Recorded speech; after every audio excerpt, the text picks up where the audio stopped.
नमस्कार, मेरे चैनल में आपका बहुत बहुत स्वागत है। मैं जा रही हूँ गिरधारी की गीत सुनाने। शादी में गिरधारी होता है ना, उस समय गाते हैं ये गीत। सुगावर तुला तोरा ठोरावा हरियर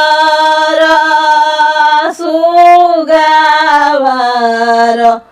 तुला तोरा ठोरावा किया किया देख ले रे सुगावा। ये पूर्वज लोग के नाम यहाँ धरते हैं।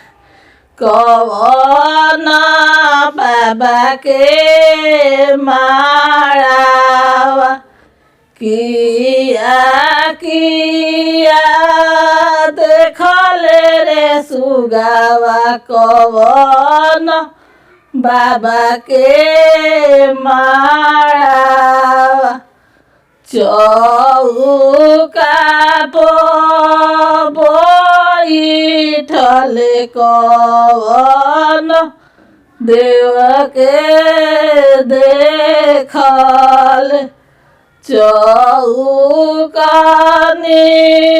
बैठल अन जानो देई के देखल अंगुरी धरावाइत दुलाराइत न बेटी के देखल अंगुरी धरावाइत दुलाराइत बेटा के देखल मामा करवाइत उपरोहित जी के देखल पानी ढरा कवाइत उपरोहित जी के देखल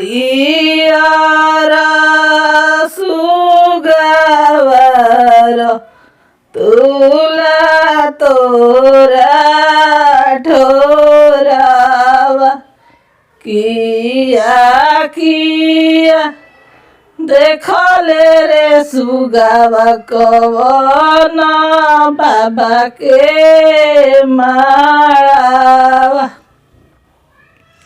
वीडियो पसंद है तो वीडियो को लाइक कर दिए, चैनल को सब्सक्राइब कीजिए। फिर मिलते हैं अगले वीडियो के साथ।